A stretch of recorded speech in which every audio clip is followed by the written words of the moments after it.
Bonjour à chacun, chacune, je vous souhaite une bonne journée. Que le Seigneur vous fortifie et vous encourage. Les Israélites eurent beaucoup d'enfants. Leurs descendants se multiplièrent considérablement et devinrent de plus en plus puissants, si bien qu'ils remplirent tout le pays. Un nouveau pharaon vint au pouvoir en Égypte. Il ne connaissait pas Joseph. Exode 1, verset 7. Par ces lectures d'un chapitre, un chapitre par livre de la Bible, parfois ces lectures nous font faire des bonds prodigieux. Ici, nous faisons peut-être le bond le plus prodigieux chronologiquement, puisque nous passons de la création à l'histoire de l'Exode et donc de l'esclavage d'Israël en Égypte. Il y a eu des événements entre les deux. Alors, peut-être est-ce l'occasion pour nous de nous remémorer les événements significatifs entre la création et la situation d'Israël ici au début de l'Exode. Je vous exhorte à le faire. Peut-être une bonne révision de l'histoire biblique, pas simplement pour une question de culture, mais c'est notre nourriture, c'est aussi notre histoire. Alors remplissez un peu les trous. Étienne peut nous y aider. Étienne, oui Étienne, parce que dans Acte 7, vous vous rappelez qu'il a fait un discours brossant pratiquement toute l'histoire d'Israël depuis Abraham. Il a aussi fait quelques bons, prodigieux dans le temps. Mais il nous rappelait un fil conducteur. Et c'est intéressant qu'ici, dans les Actes, Acte 7, verset 4, et jusqu'au verset 7, nous voyons Étienne rattacher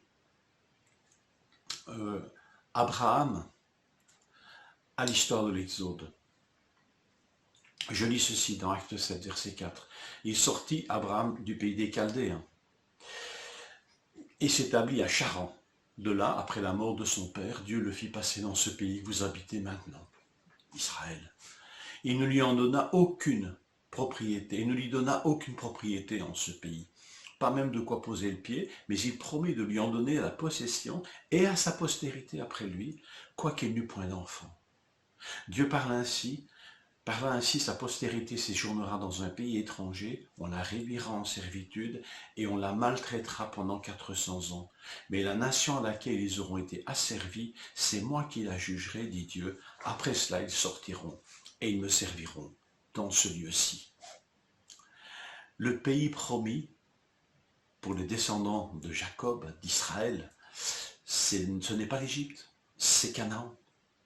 Et la vocation d'Israël est de servir Dieu dans ce pays que Dieu leur donnera. Et voilà comment le texte ici d'Exode est rattaché par Étienne à la vocation d'Abraham.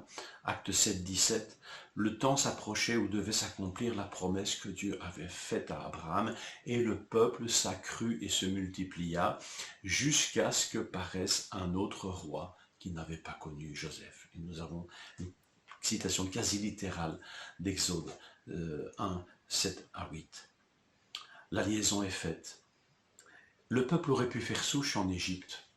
Tant que le souvenir de Joseph était en quelque sorte perpétué et encore vivace, eh bien le peuple était bien accepté là en Égypte, et finalement ils auraient pu s'y intégrer et faire souche. Mais ce n'était pas là leur vocation. Ce n'était pas là leur vraie patrie. Leur vraie patrie, c'est Canaan, celle que Dieu leur a préparée. Et leur vocation, servir Dieu. Je le résume encore ceci, la patrie des Israélites, c'est Canaan, pas l'Égypte, et leur vocation, servir Dieu, et pas Pharaon. Et d'ailleurs, les hommes vont se charger de leur rappeler qu'ils ne sont pas chez eux, là, dans ce pays. Pharaon va faire une poussée de nationalisme, pourrait-on dire, et finalement lui rappeler aux Israélites qu'ils ne sont pas chez eux. Mais il va aller un pas plus loin. Ils ne sont pas chez eux, mais ils peuvent y rester, mais pas en tant que résidents libres, en tant que travailleurs forcés. On ne veut pas votre Dieu non plus. On ne veut pas votre foi, mais on veut bien vos bras. On veut bien vos têtes, on veut bien vos cerveaux pour nous servir. Je crois que c'est un peu le deal que nous passe ce monde, qui n'est pas notre patrie. Ce monde d'aujourd'hui veut bien vos bras, veut bien vos cerveaux, veut bien vos potentiels, mais elle ne veut pas de votre Dieu. Et il faut qu'on le sache, il faut que l'on s'en rappelle. Il ne veut pas se soumettre au Dieu qui est à l'origine de tout. C'est pour ça que nous sommes nous aussi parfois dans des périodes de tension. Nous ne sommes, d'après le Seigneur, nous sommes dans ce monde, mais pas de ce monde. Est-ce que nous le vivons? Est-ce que nous l'acceptons? Est-ce que nous n'avons qu'une seule tâche, c'est de nous intégrer à ce monde et à ses pensées? Ou est-ce que nous sentons, nous voyons bien que, d'une certaine manière, nous ne sommes pas de ce monde? Pierre disait aux chrétiens, bien-aimés, je vous exhorte comme étrangers et voyageurs sur cette terre. Notre vocation est de servir Dieu, notre patrie, c'est là où il est. Et c'est là où il règne. Alors, il nous faut parfois des crises pour nous rappeler que ce monde n'est pas l'ami de Dieu, mais qu'il peut et qu'il nous propose de nous utiliser, et d'utiliser nos bras, nos têtes, nos cœurs. Alors, voilà, ce monde n'est pas notre ami et ne veut pas nous aimer. Est-ce que parfois, comme Israël ici, nous aussi, nous ne devons pas reprendre le cours de notre histoire avec Dieu et nous remettre les idées en place? Que le Seigneur nous conduise dans cette réflexion.